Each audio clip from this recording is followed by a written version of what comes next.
Info terupdate pagi ini tanggal 3 Mei tahun 2026, info terbaru bagi KPM Full Senyum Bansos PKH BPNT di Mei tahun 2026 cair serentak, cek status KPM tahap 2. Nah berikut informasinya, semoga bermanfaat.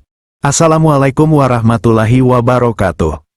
Kembali lagi di channel ini TVku PKH. Sahabat YouTube, bagaimana kabarnya hari ini? Semoga sahabat YouTube semua dalam keadaan sehat, tambah rezekinya, dan tentunya semakin sukses. Pada kesempatan kali ini saya akan menginformasikan kepada sahabat YouTube semua tentang Yes Sudah SPM, bantuan PKH dan juga BPNT tahap kedua tahun 2026 di Bank BSI, BRI, Mandiri, dan juga Bank BNI. Apakah sudah ada pencairan di kartu KKS Merah Putih? Kemudian pencairan bantuan pangan yaitu beras plus minyak goreng dilanjutkan di bulan Mei tahun 2026.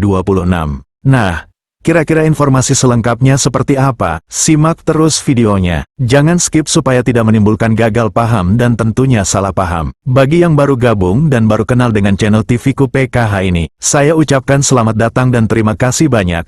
Saya mohon bantuannya kepada sahabat YouTube semua untuk terus mendukung channel TVku PKH ini. Dengan cara like, share, komen, dan tentunya silakan di-subscribe channelnya dan aktifkan notifikasi loncengnya supaya sahabat YouTube semua tidak ketinggalan di video-video terbaru dari channel TVku PKH ini. Dan silakan di-share ke grup-grup media sosial, sahabat YouTube semua apabila video kali ini bermanfaat. Memasuki di bulan Mei tahun 2026, pencairan bantuan sosial, Bansos, oleh Kementerian Sosial, Kemensos, membawa kabar gembira untuk jutaan keluarga penerima manfaat, KPM, di seluruh penjuru tanah air.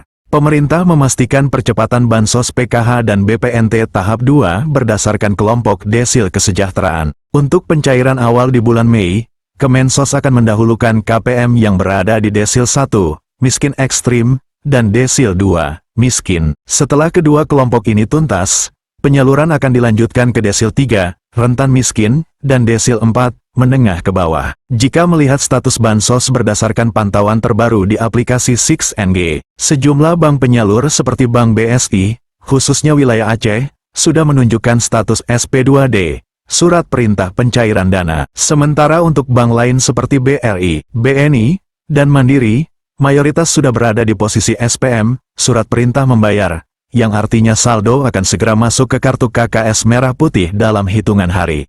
Bagi KPM yang memiliki komponen lansia dan disabilitas berat, kamu mendapatkan keistimewaan karena akan tetap diprioritaskan cair lebih awal meskipun berada di kelompok desil 3 atau 4. Perlu dicatat pula bahwa mulai tahun 2026, masyarakat yang masuk dalam kategori desil 5 ke atas sudah tidak lagi menjadi prioritas penerima bantuan pemerintah karena dianggap telah mencapai kemandirian ekonomi. Hasil cek status Bansos PKH BPNT tahap 2, berdasarkan pemantauan sistem penyaluran Bansos, status pencairan di 4 bank penyalur utama, yakni BSI, BRI, Mandiri, dan BNI, telah memasuki tahap surat perintah membayar, SPM. SPM merupakan instruksi resmi dari pemerintah untuk memproses pencairan dana melalui KPPN, Kantor Pelayanan Perbendaharaan Negara. Tahap ini menandakan adanya proses administrasi di tingkat pusat telah selesai dan pencairan tinggal menunggu proses lanjutan. Setelah itu, tahapan akan berlanjut ke Standing Instruction, C, yang menjadi penanda dana mulai ditransfer ke rekening Kartu Keluarga Sejahtera,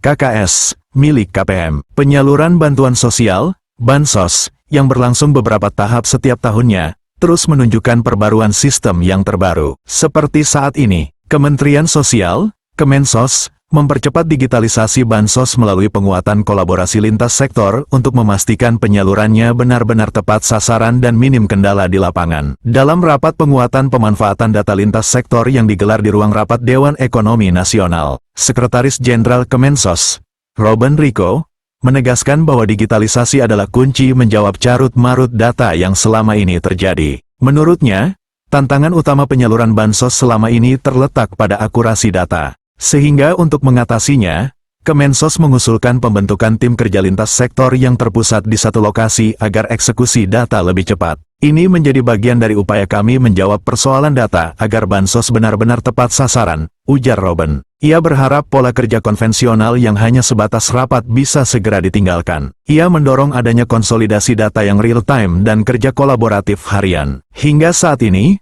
progres digitalisasi Bansos dilaporkan telah mencapai 80% dari target.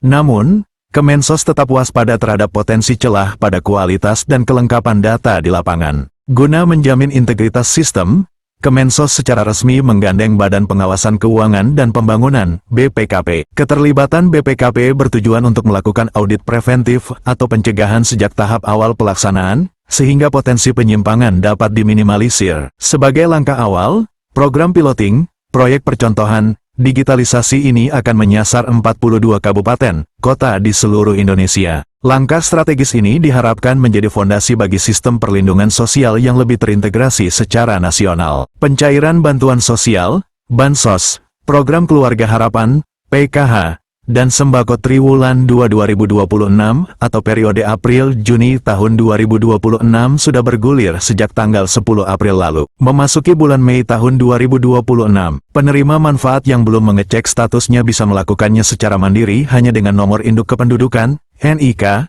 tanpa perlu mengisi nama lengkap dan alamat domisili. Tanda seseorang masuk daftar penerima adalah ketika status pada kolom program sembako atau PKH di laman pengecekan berubah dari tidak menjadi ya, disertai keterangan periode penerimaan April-Juni tahun 2026.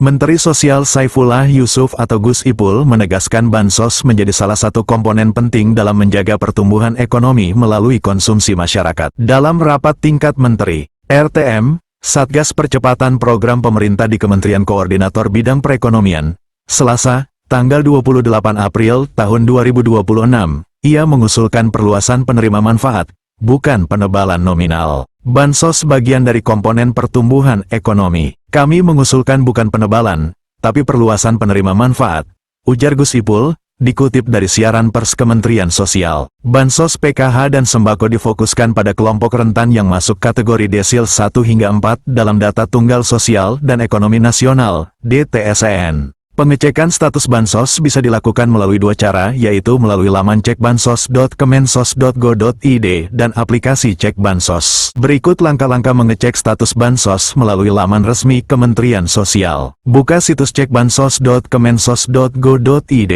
Masukkan 16 digit NIK sesuai KTP di kolom yang tersedia. Ketik kode verifikasi yang muncul di layar, klik refresh jika tidak terbaca. Tekan tombol, cari data, informasi nama, kelompok desil, dan status Bansos akan tampil. Untuk mengecek status Bansos melalui aplikasi Cek Bansos, langkah-langkah yang harus Anda lakukan adalah unduh dan install aplikasi Cek Bansos di ponsel. Isi NIK atau nama sesuai KTP. Pilih wilayah domisili. Klik Cek. Aplikasi ini juga menyediakan fitur usul dan sanggah bagi warga yang merasa data tidak sesuai. Penentuan desil dipakai untuk memetakan tingkat kesejahteraan rumah tangga dengan mengacu pada sejumlah indikator sosial ekonomi, seperti pekerjaan, pendidikan, kondisi tempat tinggal, kapasitas listrik, dan kepemilikan aset. Kelompok pada lapisan terbawah, yakni desil 1 hingga 4, menjadi target utama Bansos PKH dan bantuan pangan. Sedangkan warga yang masuk kelompok desil 5 memiliki peluang masuk skema penerima bantuan iuran jaminan kesehatan, PBJK. Bila klasifikasi tersebut tidak mencerminkan kondisi sebenarnya, pembaruan data dapat diajukan melalui perangkat desa atau kelurahan, dinas sosial, maupun fitur pengajuan dan sanggahan di aplikasi Cek Bansos. Besaran Bansos. Distribusi Bansos tidak dilakukan sekaligus, melainkan bertahap melalui PT Pos Indonesia dan Bank-Bank Himbara, sehingga waktu pencairan antar penerima dapat berbeda. Untuk bantuan pangan atau bantuan pangan non-tunai, BPNT, nilai yang diterima sebesar Rp200.000 setiap bulan atau Rp600.000 per 3 bulan. Adapun Bansos PKH disalurkan per triwulan dengan nominal yang berbeda sesuai kategori penerimanya, yaitu korban pelanggaran HAM berat, Rp2.700.000, ibu hamil atau nifas, Rp750.000, anak usia 0 sampai 6 tahun, Rp750.000, lansia 60 tahun ke atas, Rp600.000, penyandang disabilitas berat, Rp600.000, pelajar SMA sederajat, Rp500.000, pelajar SMP sederajat, Rp375.000, pelajar SD sederajat, Rp225.000. Nah, itu dia informasi yang dapat saya sampaikan. Semoga bermanfaat dan Bansos di bulan Mei ini segera cair merata di semua kartu KKS merah putih KPM masing-masing. Kita doakan saja semoga cepat cair lancar. Nah, itu dia, mohon maaf jika ada salah kata. Wassalamualaikum warahmatullahi wabarakatuh.